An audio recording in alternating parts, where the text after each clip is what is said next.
So at the Hotel Kempinski, well, Manzana Kempinski, in the heart of Havana, and I am just wrapping up our trip. We go home tomorrow, but I am just so blessed. I'm so happy that I got to visit Cuba for my birthday and to experience all that there was just an hour away from home. I mean, one of the biggest misconceptions I would say about Cuba is that you are stepping back in time. I understand why people say it, but I don't feel at all that it was a step back in time. I do feel that it was a blessing to be able to walk into this real life museum of antique cars. But one of the biggest things that I love that was similar to Paris was the infrastructure. Even though a lot of the buildings are not well maintained or some of them are and the amount of artistry or workmanship rather in the architecture is absolutely amazing, especially coming from like an island nation like we are, or where we're from. It's amazing just seeing all of I keep comparing Cuba to Paris, but it reminds me so much of Paris. And of course, we loved Paris. It's one of our favorites we visited thus far. And to think that Paris was just an hour away. I think Cuba is so underrated as it relates to tourism. I would highly recommend. I mean, the cost of food, number one, is it's very inexpensive. So you can enjoy yourself. I would have to say that the only downside was not being able to use your car, but as long as you have the rest, you're fine. And you know, after the first day, we did have our initial culture shock, but then you get over that pretty quick when you realize, hey, this is home for the next couple of days, and just getting to soak up everything, soaking up all of the energy of the people, all the information, because they just give the information freely.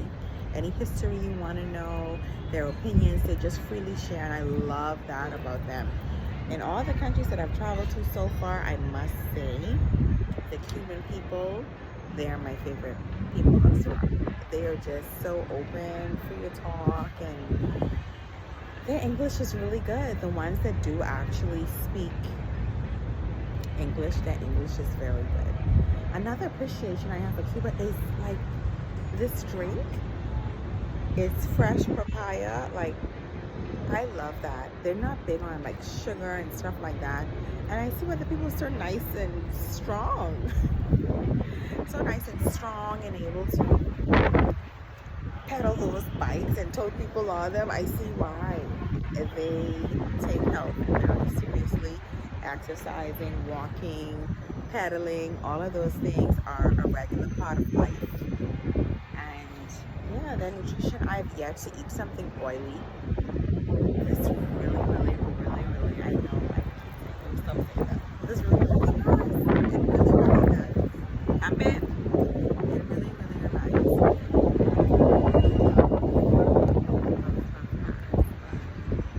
It's Cuba in its own. And I can only imagine what Cuba was in its glory days. We thought that this was once the Las Vegas of the Caribbean, and I could totally see it. You know.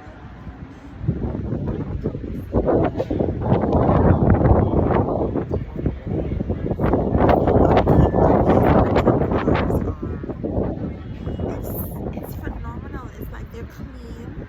They have air conditioning. Like I thought, okay, we're going to Cuba, there's going to be no AC in the cars. Like, it's so backward, because you know that's the misconception that people make you believe. Even the Altis car, let me tell you, it had air conditioning, and that was a big surprise, because we were thinking, oh my goodness, you know, we're going to be hot all the time, and anything that we haven't done yet past the house party, we get to actually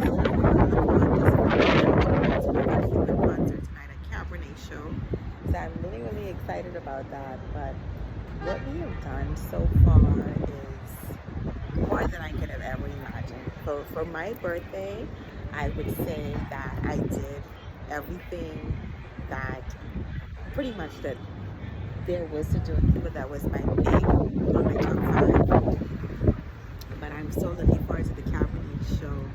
But that photo shoot on the convertible car was that girl, okay? That was a must do. It was amazing. I mean, Claudia was the best. She was our photographer, shouting Claudia out. Her Instagram is shooting Havana on Instagram. Go and like and follow her stuff. She's amazing. If you ever come to Cuba, that's the person to go to, okay? Hands down.